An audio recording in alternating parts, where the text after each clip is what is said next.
স্বাধীনতা দিবসে আমাদের মহান মুক্তিযুদ্ধের যে যত শহীদ রয়েছেন সেই শহীদদের আজকে আমরা শ্রদ্ধা ভরে স্মরণ করছি। লাখো শহীদের রক্তের বিনিময়ে আমরা একটা স্বাধীন দেশ পেয়েছিলাম। এই বাংলাদেশের মানুষ ইতিহাসের বিভিন্ন পর্যায়ে রক্ত দিয়েছে, জীবন দিয়েছে স্বাধীনতা অর্জনের জন্য, গণতন্ত্রের জন্য, ন্যায় বিচার এবং অধিকারের জন্য।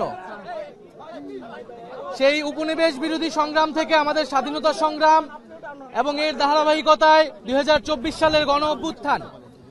আমরা মনে করি যে আমাদের যে স্বাধীনতা অর্জিত হয়েছে এবং বারবার যেটা বেহাত হয়েছে এবং আমরা বারবার রক্ত দিতে হয়েছে জনগণকে, আমাদের যাতে সামনের দিনগুলোতে আমাদের যাতে আর রক্ত দিতে না হয় জনগণের, এমনটাই আমাদের প্রত্যাশা। আজকের দিনে আমরা যে গণতন্ত্র, মানবিক মর্যাদা, সামাজিক ন্যায় বিচারের জন্য লড়াই করেছি যুগ যুগ ধরে, এবং 2024 সালেও আমাদেরকে ফ্যাসিবাদ বিরোধী আন্দোলনে লড়াই করতে হয়েছে, গণঅভ্যুত্থান করতে হয়েছে।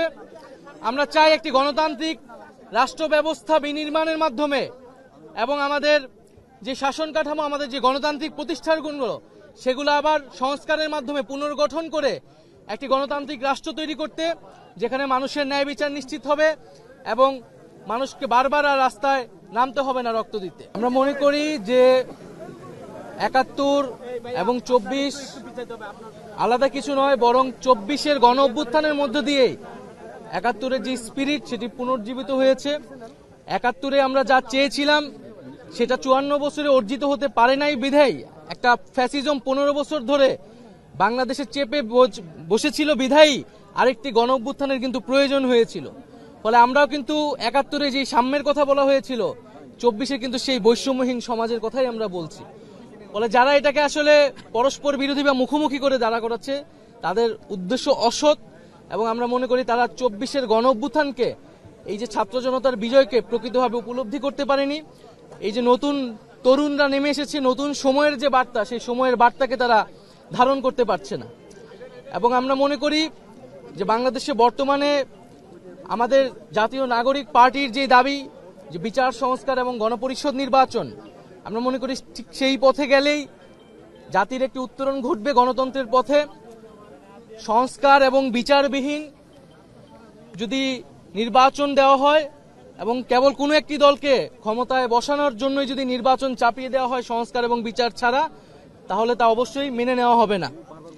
এবং আমরা দেখতে পাচ্ছি যে পুরনো সংবিধান এবং পুরনো বন্দোবস্ত এবং ব্যবস্থাকে আঁকড়ে ধরে রাখার চেষ্টা করা হচ্ছে। এবং আমরা মনে করি যে 24-এর গণ অভ্যুত্থান এবং আমাদের যে 71-এর সংগ্রাম, আমাদের 47-এর আজাদির লড়াই, এই সব কিছুর ভিতর দিয়ে আমরা যে স্বাধীন, সার্বভৌম, মানবিক মর্যাদা সম্পন্ন রাষ্ট্র পেতে চেয়েছিলাম, তার একটি সুযোগ এবং সম্ভাবনা আমাদের গণ অভ্যুত্থানের পরে তৈরি হয়েছে। আমরা কেবল ক্ষমতার লোভে ক্ষমতায় যাওয়ার জন্যই যাতে সেই সকল সম্ভাবনাকে নষ্ট করে না দেই। এবং আমরা দেখতে পাচ্ছি যে একদিকে ক্ষমতায় যাওয়ার জন্য এক ধরনের নির্বাচন, ফ্যাসিস্ট শক্তির পুনর্বাসনের জন্য নানা ধরনের পায়তারা চলছে।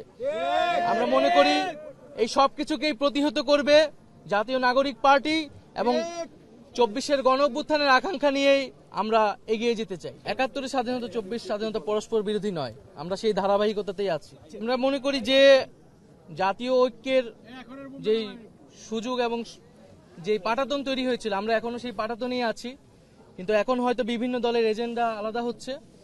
কিন্তু আমরা যদি 24-এর গণ অভ্যুত্থানের আকাঙ্ক্ষাকে বাস্তবায়ন করতে চাই, দেশের স্বার্থকে আমরা রক্ষা করতে চাই, তাহলে আমরা এই একই পাটাতনে থেকে আমাদের পরস্পর ভিন্ন মত, ভিন্ন লক্ষ্য থাকা সত্ত্বেও আমরা মনে করি সেই একই পাটাতনে থেকেই আমাদেরকে সামনের দিনে এগোতে হবে। আমরা মনে করি না যে জাতীয় ঐক্য বিনষ্ট হয়েছে বা বিনষ্ট হওয়ার মতো আমরাও চাই না।